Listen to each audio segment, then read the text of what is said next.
Chers amis, frères et sœurs, le motif du Vendredi saint, aujourd'hui même, va nous retenir dans la tonalité plus que voilée de l'actualité attristante que vous connaissez. Car le jour de la mort du Christ sur la croix est bien le jour le plus sombre de l'Évangile. Mais comment éprouverions-nous un sentiment de délivrance, de libération et de joie à l'annonce de la résurrection, ce prochain dimanche de Pâques, sans la considération de ce qu'il a rendu possible? Car la mort de Jésus ne donnerait que matière à pleurer. Si elle n'avait été un don d'amour, le sacrifice rédempteur de sa personne. Avant de méditer cela, je voudrais encore souhaiter la bienvenue à vous aussi, amis, inconnus, éloignés de toute église et surfeurs de la toile, qu'un souffle de vent inattendu, allez savoir, a peut-être poussé jusqu'à ce site. Ne partez pas tout de suite, l'ami, car il y a et il y aura toujours de la place au pied du calvaire pour ceux qui ont du cœur et de la réflexion. Tenez, ce vendredi, la justice humaine, romaine en l'occurrence, procède à une série d'exécutions routinières par crucifixion.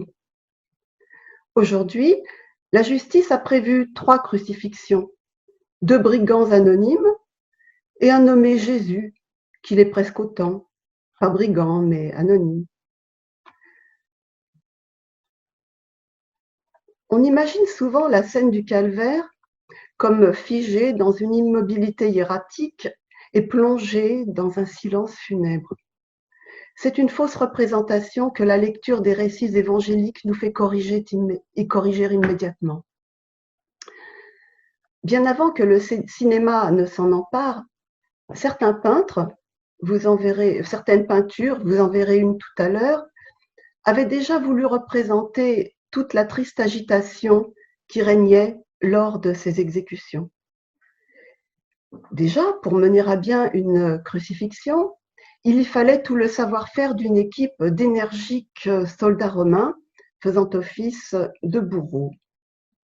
Ensuite, les crucifixions constituaient des spectacles de théâtre vivant fort prisés qui attiraient les badauds.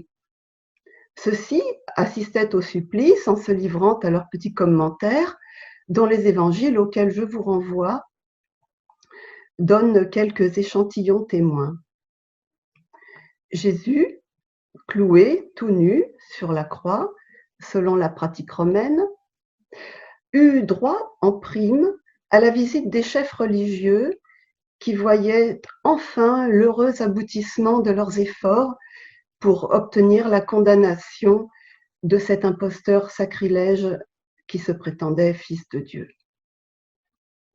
Si l'on passe maintenant au registre du bruit accompagnant tout ce remuement, à part les coups de marteau sur les clous, l'air résonnait aussi des rires et des railleries mentionnés dans les récits évangéliques, cris, railleries et rires en écho aux cris et gémissements des suppliciés. En tendant l'oreille, on pouvait aussi sûrement entendre les pleurs et les sanglots des amis et des proches. Donc, il règne sur ce calvaire, en hébreu Golgotha, une grande agitation.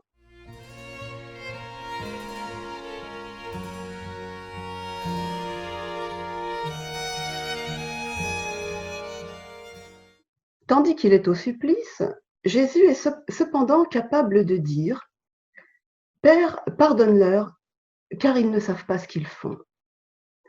Ceci est rapporté par Luc au chapitre 23, verset 34. Oui, au milieu de cet enfer bien terrestre et savamment fait de main d'homme, donc au milieu de ce pandémonium, Jésus est encore capable d'aller puiser au fond de lui-même la goutte d'eau d'une pensée, d'une prière en réalité, qui sauve son esprit de l'effondrement. Oui, de l'effondrement. Jésus est un homme, pas un personnage mythologique ou de science-fiction, ce sont les mêmes. Il n'a pas de carapace protectrice contre la souffrance, pas de cuirasse, pas de pouvoir surnaturel. Sinon, rien de tout cela ne voudrait rien dire. Ce serait une parodie de sacrifice de soi, sans valeur aucune. Il faut l'imaginer, évidemment, à bout de force et de résistance intérieure. L'effondrement est juste à un cheveu de son épuisement. J'entends votre question. Et en quoi cet effondrement consisterait-il? Il consisterait tout simplement à céder à la provocation et à la haine. Une capitulation. Refléter la haine reçue, comme on renvoie une gifle, c'est spontané, automatique, presque. C'est bien là ce que le diable attendait. Que Jésus s'effondre, qu'il capitule enfin devant lui. Jésus ne lui avait jusqu'à présent infligé que des déconvenues humiliantes, depuis ses débuts au désert. Mais cette fois, le tentateur est sûr de son affaire. Il savoure déjà sa victoire. Qui résisterait à un pareil traitement? Eh bien Jésus.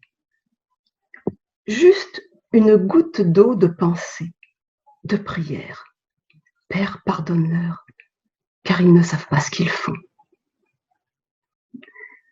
Cette parole est un coup dur pour le diable, et cela d'autant plus qu'elle ne lui est pas adressée. Jésus parle à Dieu. On ne discute pas avec la malveillance. On peut juste pardonner, et l'on passe son chemin. La malveillance est fière d'elle-même, du fait qu'elle ne comprend rien à rien. Ils ne savent pas ce qu'ils font. Je me limiterai aujourd'hui à souligner le fait que Jésus nous sauve parce qu'il ne s'effondre pas, parce qu'il parvient à résister. Il évite le piège de la réaction viscérale. S'il avait, disons, craqué, c'est-à-dire cédé à la haine, eh bien, dans la logique biblique, cela aurait équivalu à céder son âme au diable. Et cela, nous pouvons tous le comprendre. Il nous faut faire un pas de plus et comprendre, par conséquent, que l'effondrement de son être intérieur, la capitulation attendue par le diable, aurait anéanti rétrospectivement toute sa mission. Or, Jésus a maintenu son libre arbitre jusque sur la croix. Il n'a pas été le jouet des circonstances. Bien au contraire, la goutte d'eau d'une pensée libre, en toutes circonstances, a donné la victoire à Dieu. J'ajoute, une pensée libre, non pas pour être aiguillonnée par l'orgueil d'être le plus fort, mais libre pour être ancrée par le fait d'être ancrée dans l'amour de Dieu, et l'amour du Tout-Puissant contient l'humilité du pardon. Jésus, tenté depuis son premier pas dans le monde, jusqu'à son dernier souffle sur la croix, n'a pas laissé l'enfer terrestre prévaloir sur lui, et c'est comme cela qu'il soulève le plafond du monde, qu'il ouvre la porte vers le ciel, vers son Père céleste, qu'il nous insuffle son esprit transcendant et qu'il nous sauve. Le récit nous dicte de lui-même la courte prière suivante que chacun prolongera dans son colloque intime avec Dieu. Seigneur Jésus, nous ne voulons pas, plus jamais, faire partie de ceux qui ne savent pas ce qu'ils font. Mais si nous ne savons pas ce que toi tu as fait, ou si nous le savons peu, mal, comment saurions-nous ce que nous faisons? Car c'est ce que tu as fait, toi, qui nous ouvre les yeux sur ce que nous faisons. Aussi nous t'en prions, envoie-nous ton esprit et qu'il fasse de nous des disciples selon ton cœur qui savent ce qu'ils font. Amen.